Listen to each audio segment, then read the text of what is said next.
અને જય શ્રી કૃષ્ણ. વિદ્યાર્થી મિત્રો, આપણે અત્યાર સુધીમાં સબ્જેક્ટ, વર્બ અને ઓબ્જેક્ટની એક વાક્ય રચના સરસ મજાની જોઈ હતી. હવે વાક્ય રચના મુજબ આપણે શું કરીએ છીએ કે વાક્ય રચનાને જ્યારે લખીએ છીએ ત્યારે આપણે વચ્ચે એક શબ્દ કીધો હતો કે વર્બની સાથે એક સહાયક ક્રિયાપદ હોય છે. હવે આપણા સિલેબસમાં છે તો નહીં ટેન્સ બધા, પણ ટેન્સ વિશે જો ખબર હોય તો ઇંગ્લિશ ઇઝી થઈ જાય છે આપણા માટે સમજવું. તો એ સમજવા માટે આપણી પાસે એક ટેબલ છે. ટેબલ આપણે ક્લાસ દરમિયાન રિવિઝન કર્યું છે, યાદ રાખવાની ટ્રિક્સ પણ કીધેલી છે અને આઈ હોપ તમને યાદ પણ હશે.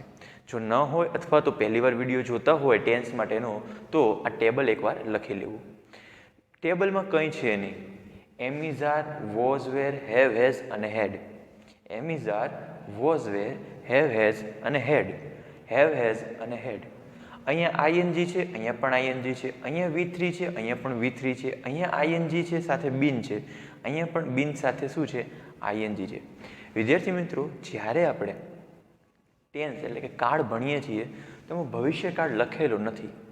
શા માટે? કેમ કે ભવિષ્યકાળમાં તમને ખબર છે શેલ અને વિલ આવે એટલે ખબર પડી જાય આ કાળ કયો છે? ભવિષ્યકાળ. જ્યારે આમાં થોડું કન્ફ્યુઝન થાય છે એટલે આપણા વર્તમાનકાળ અને ભૂતકાળ ને ડિટેલમાં એક્ઝામ્પલ સાથે વ્યવસ્થિત રીતે સમજતા જઈએ. ઘણા બધા એક્ઝામ્પલ લેશું, ટેન્શન લેવાનું નહીં જરાય. ટેન્સ એટલે સૌથી ઇઝી વસ્તુ, ખાલી એકવાર જોતા આવડવી જોઈએ. ચાલો આપણે શરૂ કરીએ થોડા ઘણા એક્ઝામ્પલ સાથે કે શું છે. આપણે પહેલું એક્ઝામ્પલ લઈએ. કંઈક લખેલું છે વાક્ય. જુઓ, પહેલાં સબ્જેક્ટ, વર્બ, ઓબ્જેક્ટ તો આપણે ગોતવાના છે, એ આપણે ગોતી લઈએ. અહીંયા લખેલું છે હી ટોલ્ડ મી અબાઉટ એક્ઝામ. કંઈક વાક્ય આપેલું છે. ચલો બીજું વાક્ય કયા કાળનું છે તમારે મને કહેવાનું છે ટેબલમાં જોતા જોતા. હું પણ શીખવાડીશ, પણ તમારે આપણે કહીએ ને જ્યાં સુધી 5 એક્ઝામ્પલ લખું ત્યાં સુધી તમારે ઉપર વાંચતા જવાનું અને નીચે એક્ઝામ્પલ આપણે સોલ્વ કરીએ એ કરતા જવાના તમારી રીતે. પછી હું તમને શીખવાડું છું. રાજ ઇઝ રનિંગ. થર્ડ સેન્ટેન્સ છે he has been ruling since 2000. Number 4 I had a dream. And number 5 લખીએ છીએ આપણે કે they had cleared the exam. આ ફર્સ્ટ આપણે સમજીએ કે આ જે વાક્ય લખેલા છે ને એ સ્પેસિફિક કાળના હોય છે, ટેન્સના હોય છે. તો શું કરવાનું છે? તો હંમેશા પહેલાં વર્બ શોધી લેવાનું. વર્બ શું છે તમારું? તો કે જે ક્રિયા કરતો શબ્દ હોય એને વર્બ કહેવાય છે. અહીંયા ટોલ્ડ એટલે શું થાય? કહેવું, કહેવાની ક્રિયા હોય. અહીંયા રન એટલે દોડવું, રનની ક્રિયા હોય છે. જો જે ક્રિયા છે ને એની નીચે આપણે શું કરીએ છીએ? જે ક્રિયા છે એની નીચે આપણે અંડરલાઈન કરીએ. ઓકે, રન એટલે દોડવું. અહીંયા રૂલ કરવો, રાજ કરવું કોક ઉપર. રેડી? રૂલિંગ. અચ્છા, કોઈ મને એમ કહેશે કે આઈ હેડ અ ડ્રીમની અંદર કયું વર્બ છે? મારે ખ્યાલથી જો તમને ખબર હશે તો આમાં એક પણ પ્રકારનું વર્બ છે નહીં. કોઈને થશે સર ડ્રીમ નામની ક્રિયા તો કરી શકીએ, 100% કરી શકીએ, વર્બ છે જ, પણ વર્બની આગળ ક્યારેય એ હોય નહીં. અહીંયા જો એ આપે એટલે એમ કહેવાય મને એક સપનું આવ્યું હતું, હું સપનું જોઈ રહ્યો હતો. આપણે એમ કહીએ જોવાની ક્રિયા થાય. તો આ ડ્રીમ છે એ શું છે? તો એ આપણો અહીંયા વર્બ છે નહીં. શું તમે આઈ નામની ક્રિયા કરી શકો? નહીં. હેડ નામની ક્રિયા કરી શકો? નહીં. એ નામની ક્રિયા કરી શકો? નહીં. મેં તમને કીધું ડ્રીમ નામની ક્રિયા કરી શકો, પણ આગળ એ છે. આર્ટિકલમાં કોઈ દી એ એન ધ વર્બની આગળ પાછળ આવે નહીં. they had cleared the exam. આ ઈડી લાગેલો છે એટલે આપણને ખબર પડી ગઈ ક્લિયર કરવાની ક્રિયા છે. આ વર્બ છે. અંડરલાઈન કરેલા શબ્દ શું છે? આપણા વર્બ છે. હવે તમે અહીંયા જુઓ, મેં જે લખેલું છે એ જ શું છે? આ સાદો અને વર્તમાન કાળ બે ક્યાં ભેગા થાય છે? સાદો અહીંયા, વર્તમાન કાળ આ બોક્સ. તો આ બોક્સ સાદા વર્તમાન કાળનું છે, આ બોક્સ સાદા ભૂતકાળનું છે, આ બોક્સ ચાલુ વર્તમાન કાળનું છે, આ ચાલુ ભૂતકાળનું છે, આ પૂર્ણ વર્તમાન કાળનું છે, આ પૂર્ણ ભૂતકાળનું છે, આ ચાલુ પૂર્ણ વર્તમાન કાળનું છે ને ચાલુ પૂર્ણ ભૂતકાળનું છે. હવે વિદ્યાર્થી મિત્રો, જો આ શબ્દ તમને વાક્યમાં દેખાય, આમાં આપેલ બોક્સની અંદર આપેલ શબ્દ જો તમને વાક્યમાં દેખાય તો એ કાળ બની જાય આપણો. જોઈએ, તમને ખબર છે આપણે આની પહેલાં ઘણીવાર ચર્ચા કરી છે કે ઈડી વાળું રૂપ એટલે V2 વાળું રૂપ અને V3 વાળું રૂપ સરખું હોય તો એને ઈડી લાગેલું હોય. આને તમે કાં V2 પણ કહી શકો છો, આને તમે V3 પણ કહી શકો છો. પણ સાંભળજો, ખબર કેમ પડશે કે આ V2 છે કે V3 છે? તો અહીંયા જો આગળ શું લખ્યું છે? હેડ. શું લખ્યું છે? હેડ.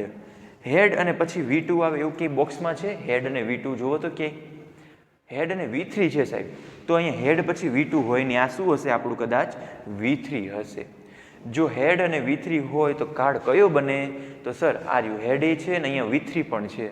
તો હેડ અને V3 જ્યારે વાક્યમાં આપેલા હોય તો એ ભૂતકાળ, પણ કેવો? પૂર્ણ ભૂતકાળ તો છે, પણ કેવો છે? પૂર્ણ ભૂતકાળ. તો અહીંયા તમે જવાબમાં લખી શકો છો કે આ વાક્ય શેનું છે? પૂર્ણ ભૂતકાળનું. શેનું છે? પૂર્ણ ભૂતકાળ. અચ્છા, આઈ હેડ અ ડ્રીમ, આને આપણે ઘડીક માટે રાખીએ. He has been ruling since. હવે મને ગુજરાતી નથી આવડતું, કંઈ વાંધો નહીં, પણ મને હેઝ દેખાય છે, મને બીન દેખાય છે, અને મને એના પછી આઈએનજી દેખાય છે. મને હેઝ દેખાય છે, મને બીન દેખાય છે, મને આઈએનજી દેખાય છે. મને હેઝ દેખાય છે, મને બીન દેખાય છે, મને આઈએનજી દેખાય છે. આ ત્રણેય વસ્તુ છે એટલા માટે આ કયો કાળ છે? ચાલુ પૂર્ણ વર્તમાન કાળ. આ કયો કાળ છે આપણો? તો કે આ કાળ છે આપણો. અહીંયા આપણે એરો કરીને લખીએ છીએ. આ છે ચાલુ પૂર્ણ વર્તમાન કાળ. ઉપર જઈએ, ઇઝ અને આઈએનજી. મને અહીંયા ઇઝ દેખાય છે, મને અહીંયા આઈએનજી દેખાય છે. તો જો મને ઇઝે દેખાય છે, મને આઈએનજી પણ દેખાય છે, તો મારે સમજી જવાનું આ ઇઝ અને આઈએનજી, આ ઇઝ અને આઈએનજી. તો આ શું છે આપણું? તો આ છે ચાલુ વર્તમાન કાળ. હવે થોડુંક વિચારીએ. હી told me about exam. He told me about exam. તો અહીંયા ટોલ્ડ લખ્યું છે. શું મને એની પહેલાં એમિઝર દેખાય છે વાક્યમાં? વાંચો તો વાક્યમાં એમિઝર દેખાય છે? નથી દેખાતું. શું તમને વોઝવેર દેખાય છે વાક્યમાં? તો કે સર નહીં, વોઝવેર પણ મને વાક્યમાં નથી દેખાતું. શું તમને હેવ હેઝ દેખાય છે વાક્યમાં? વાંચો વાક્ય. તો ના, એ પણ નથી દેખાતું. શું તમને હેડ દેખાય છે વાક્યમાં? HAD નથી દેખાતું. શું તમને હેવ અથવા તો હેઝ પાછું દેખાય છે? નહીં. શું તમને બીન દેખાય છે અહીંયા? નહીં. મતલબ કે આ 6 1 2 3 4 5 6 વસ્તુ દેખાતી નથી. એટલે આ 6 કાળ તો હોય નહીં જ. હવે વાંધો પડ્યો એ કે કા સાદો વર્તમાન કાળ હોય કા સાદો ભૂતકાળ હોય. સાદા કાળમાં બે શરત છે. એક તો પહેલી જે V2 ફોર્મ છે, ટેલ ટોલ્ડ ટોલ્ડ, પછી cut cut cut, shut shut shut, awake awoke awaken, rise rose risen, write wrote written, go went gone. આવા બધા રૂપોની મેં તમને એક PDF મોકલેલી છે. એમાં બધા જ V1 V2 V3 લખેલા છે. તો એકવાર વાંચી લેવી અથવા તો પોતાની પાસે રાખવી અને જ્યારે પણ વર્બ લખેલું હોય એનું કયું રૂપ આપેલું છે એમાં તમારે જોઈ લેવાનું. એવું લાગે તો એને તમે પાકું પણ કરી શકો છો. રિપીટ કરવાનું, પાકું ઓટોમેટિક થઈ જશે. તો ટેલ છે એનું ટોલ્ડ થાય. શું છે? ટોલ્ડ એનું V2 વાળું રૂપ છે. હવે જો આ V2 વાળું રૂપ હોય, મેં તમને કીધું એ મુજબ આ શું છે? V2 વાળું રૂપ છે. Tell told told. તો V2 અથવા તો ED વાળું રૂપ. આ ED એટલે V2 પણ કહેવાય ને V3 પણ કહેવાય, પણ એટલે સમજવાનું V2 વાળું રૂપને પહેલાં પ્રિફર કરવાનું બોલવામાં. તો આ શું છે તમારું? તો કે સર આ અમારું V2 વાળું રૂપ છે. હવે અહીંયા જુઓ મેં શું લખ્યું? V2 વાળું રૂપ જ ખાલી. બી ઓપ્શન શું છે? ખાલી V2 વાળું રૂપ આપેલું હોય વાક્યમાં તો એ કયો કાળ બને? સાદો ભૂતકાળ.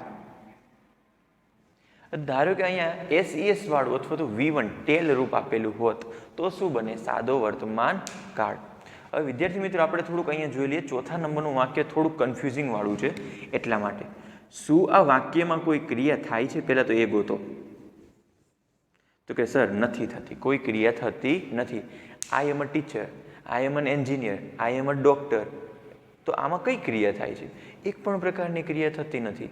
જો વાક્યમાં ક્રિયા થતી ન હોય તો એ વાક્ય કેવું હોય? સાદું હોય. જો વાક્યમાં કોઈ ક્રિયા થતી ના હોય તો એ વાક્ય કેવું હોય? સાદું હોય. એનો મતલબ આ સાદું તો છે, આ સાદું તો છે, પણ વર્તમાન કાળ કે ભૂતકાળ એ મને ખબર નથી. તો હેડ જુઓ તો વાક્યમાં હેડ હેડ આ ભૂતકાળના ટેબલમાં આવે ને, આમ જોઈએ તો ઇન શોર્ટ આ હેડ છે એ આવે ક્યાં? ગમે એમ તો ભૂતકાળમાં, પણ હેડ એકલો છે, એની સાથે કોઈ ક્રિયા છે નહીં. તો સાદો ભૂતકાળ. આને શું કહેવાય છે? સાદો ભૂતકાળ. તો અહીંયા આપણે લખી નાખીએ આ શું છે? સાદો ભૂતકાળ. હવે કોઈ વિદ્યાર્થીને ઘણા બધા પ્રશ્નો પણ થયા હશે કે સર અહીંયા ઇઝ કેમ લખ્યું? આ તમે એમ ઇઝ આરમાંથી એક કેમ નથી લખતા? તો આપણે સમજીએ એ શું છે, ક્યાં શું લખવાનું છે. એના માટે એક શોર્ટકટ પણ છે. જો શોર્ટકટ યાદ રાખો, SC શોર્ટકટ યાદ રાખો તો હંમેશા એક યાદ રાખવાનું, હી હોય, શી હોય અથવા તો ઈટ આવે વાક્યમાં, તો એની સાથે હંમેશા એસ અથવા ES વાળું રૂપ આવશે, ક્રિયાપદનું. અને આમાંથી પણ કઈ રીતે? ચાલો જોઈએ. અહીંયા હી લખ્યું છે, અહીંયા રાજ લખ્યું. રાજ લખ્યું કે નહીં?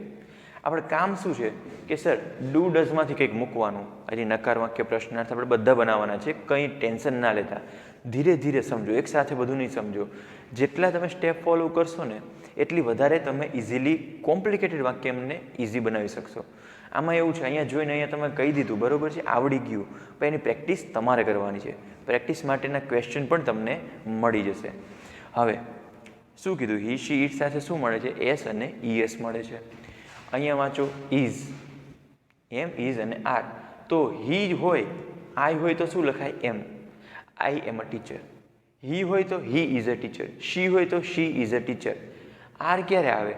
તો હી શી ઇટ જ્યાં ના હોય ત્યાં આર આવે. ધારો કે ધ્યેય આપેલું હોય તો આર. વોઝ અને વર, જ્યાં જ્યાં ઇઝ વાપરો છો તમે ત્યાં ત્યાં શું વાપરવાનું? વોઝ. જ્યાં જ્યાં આર વાપરો છો ત્યાં શું વાપરવાનું? વર. હવે વેર અને વર જે પણ તમે બોલતા હોય એ. હેવ અને હેઝ અહીંયા થોડું કોમ્પ્લિકેટેડ છે. જો હી ને શી ને ઈટ હોય, હી શી ને ઈટ હોય તો હેઝ વાપરવાનું. શું વાપરવાનું? હેઝ. કેમ? એસ વાળું રૂપ. આમાં વાંચો ને એસ ક્યાં આપેલો છે? અહીંયા. તો હી શી ઈટ હોય તો શું વાપરવાનું? હેઝ. અને હી શી ઈટ ના હોય તો શું વાપરવાનું? હેવ. એટલે આઈ હોય તો આઈ ભેગું શું મુકાય? હેવ મુકાય. જ્યારે શી આપેલું હોય તો હેઝ. ચલો હું તમને પૂછું છું, તમારે જલ્દી જલ્દી જવાબ દેવાનો. શી હોય તો શું લખાય? હેઝ. તમારે ભેગું બોલવાનું છે, બરાબર છે. ઈટ હોય તો શું લખાય? હેઝ. હી હોય તો શું લખાય? હેવ.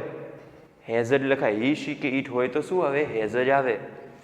હેવ, હેવ ક્યાં આવે? આઈ હોય, વી હોય, યુ હોય અથવા તો ધે હોય તો હેવ આવશે. જો હેડમાં તો કોઈ ઓપ્શન છે નહીં, ગમે હોય હેડ જ લગાવવાનું છે. અહીંયા પણ તમારે હી શી ઈટ હોય તો હેઝ, બાકી બધી હેવ. હી શી ઈટ હોય તો ડઝ. તો અહીંયા જો તમારે લખવું હોય તો અહીંયા હું લખી નાખું છું. હી શી ઈટ ભેગું હેઝ આવશે, હી શી ઈટ ભેગું ડઝ આવશે અને હી શી ઈટ ભેગું ઇઝ આવશે. આ ત્રણ જ વસ્તુ આવશે હી શી ઈટ ભેગું. આના સિવાયનું જે બધું છે એ આઈ, વી અને યુ જેવા શબ્દ સાથે આવશે. હવે આપણે આના પછી 5 વાક્ય લખ્યા છે. બીજા 10 વાક્ય આ ટેબલ તમારે લખી નાખવાનું.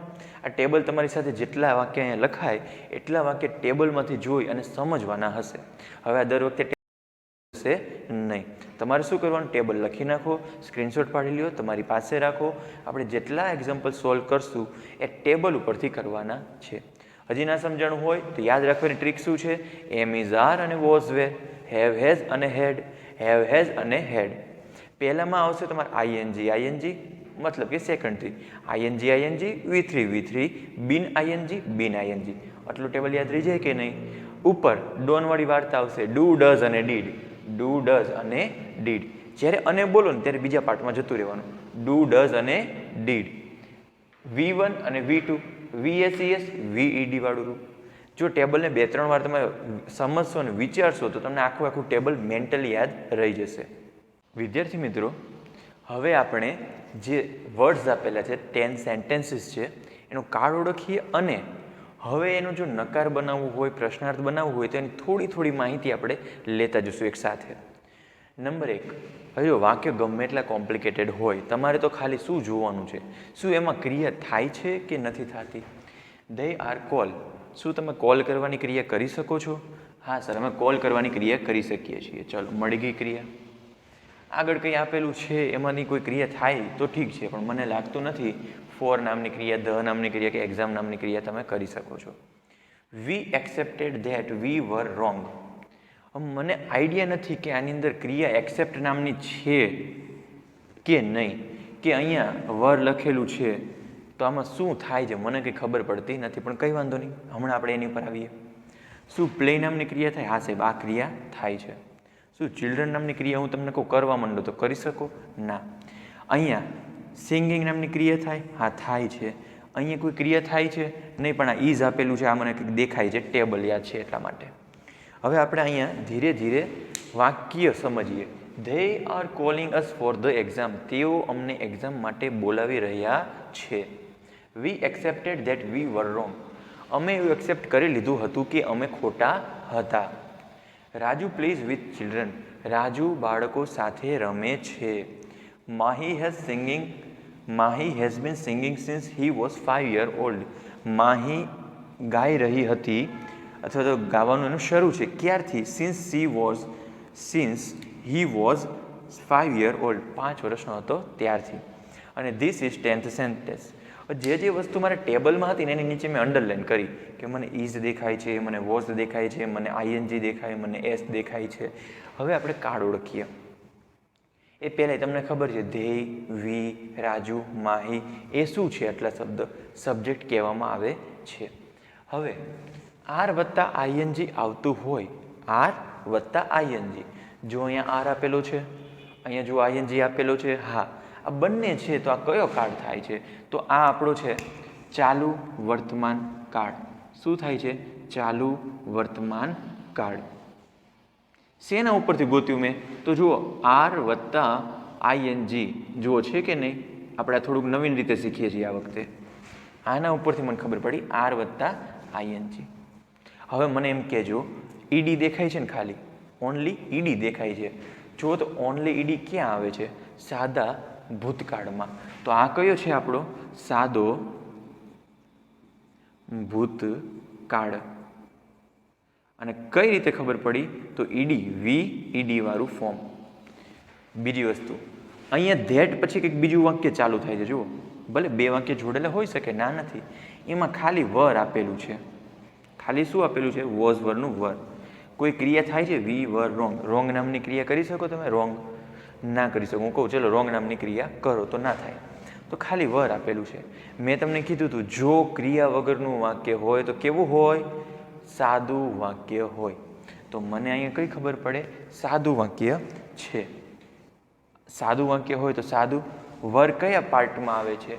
સર ભૂતકાળના પાર્ટમાં આવે છે. તો આ કયો છે? સાદો ભૂતકાળ. તો આ બંને વાક્ય કેવું છે? સાદા ભૂતકાળનું છે. ના સમજાણું હોય તો ફરીથી રિપીટ કરશો એટલે તમને આવડી જશે. મેં ટ્રાય કરી છે કે હું જેટલું એક્સપ્લેન વધારે કરી શકું એટલું જલ્દી તમારે સમજાશે. અને જેટલી વધારે આપણે પ્રેક્ટિસ કરશું એટલું વધારે તમને ડીપ નોલેજ મળશે. હવે અહીંયા રાજુ લખેલું છે, સાથે એસ લખેલો છે. હવે જુઓ ક્યારેક ક્રિયાની પાછળ શું લાગ્યું છે? એસ લાગેલો છે. જો ક્રિયાની પાછળ એસ લાગેલો હોય અને બીજી કંઈ વસ્તુ આપેલી ના હોય તો શું હોય? આપણો સાદો વર્તમાન કાળ. કઈ રીતે ખબર પડે છે? તો આપણને આપેલા એસ શબ્દ ઉપરથી, એસ અથવા ઈએસ ઉપરથી. એ પછી Mahi has been singing since he was 15. હવે અહીંયા જુઓ બીજું વાક્ય અહીંથી ડિફરન્સ પડે છે, જુદું પડે છે.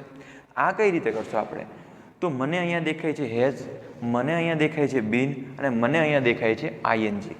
તો જુઓ અહીંયા છે હેઝ, અહીંયા છે બીન, અહીંયા છે આઈએનજી. તો ચાલુ પૂર્ણ વર્તમાન કાળ. અહીંયા શું લખવાનું છે? ચાલુ પૂર્ણ વર્તમાન કાળ. કઈ રીતે ખબર પડી? એકવાર આપણે લખીએ છીએ એટલા માટે હેઝ છે, સાથે બીન પણ છે અને એની સાથે આઈએનજી પણ છે. પણ અહીંયા થોડુંક વિચારવાનું કે બીજું વાક્ય છે એ કેવું વાક્ય છે? તો જે બીજું વાક્ય છે એમાં ખાલી વોઝ આપેલું છે. એમાં કોઈ પણ પ્રકારની ક્રિયા મળે છે તમને? ના, એમાં કોઈ પણ પ્રકારની ક્રિયા મળતી નથી. વોઝ એકલું જ આપેલું છે. જો 5 વર્ષની ક્રિયા તમે કરી શકો છો? શું ઓલ્ડ નામની ક્રિયા કરી શકો છો? નહીં. તો બીજું વાક્ય કેવું છે? તો કે સાદો ભૂતકાળ આપેલું છે. કઈ રીતે ખબર પડી? વર ઉપરથી ખબર પડે છે, વોઝ અથવા વર. અહીંયા ધીસ ઇઝ 10th સેન્ટેન્સ. આમાં કોઈ પણ ક્રિયા થાય છે? નથી થતી. ખાલી ઇઝ આપેલું છે. તો ખાલી જો ઇઝ આપેલું હોય તો કયો કાળ હોય? હવે તમે જ વિચારો અને જવાબ દેજો. તમે જ વિચારો અને જવાબ દો કે આ 10મું કયું છે. તો 1 મિનિટ માટે પોઝ કરીને વિચારજો. ક્રિયા આપેલી નથી એટલે સાદો વર્તમાન કાળ. અને ક્રિયા નથી એટલે ઇઝ આપેલું. ઇઝ કયા પાઠમાં આવે છે? આ. એટલે સાદો વર્તમાન કાળ છે. હવે વિદ્યાર્થી મિત્રો, એક સરસ મજાની શોર્ટકટ આપણે નકાર અને પ્રશ્નાર્થની અંદર તો ક્લાસ દરમિયાન કરી છે. અહીંયા પણ આપણે બધા જ વાક્યના નકાર અને પ્રશ્નાર્થ પણ બનાવવાના છે. તો આ જે વાક્ય લખ્યા, એક રફ બુક આપણે વર્કબુક કે જેમાં પણ તમે લખો, વ્યવસ્થિત રીતે લખી નાખવાના, સમજી લેવાના અને કન્ટિન્યુ એનું રિવિઝન કરવાનું છે. કેમ કે કાર્ડનું જેટલું વધારે રિવિઝન, કાર્ડ એટલા તમારા પાકા. અને જો કાર્ડ આવડી ગયા તો તમારું ઇંગ્લિશ કેવું થઈ જશે? તમારી મુઠ્ઠીમાં થઈ જશે.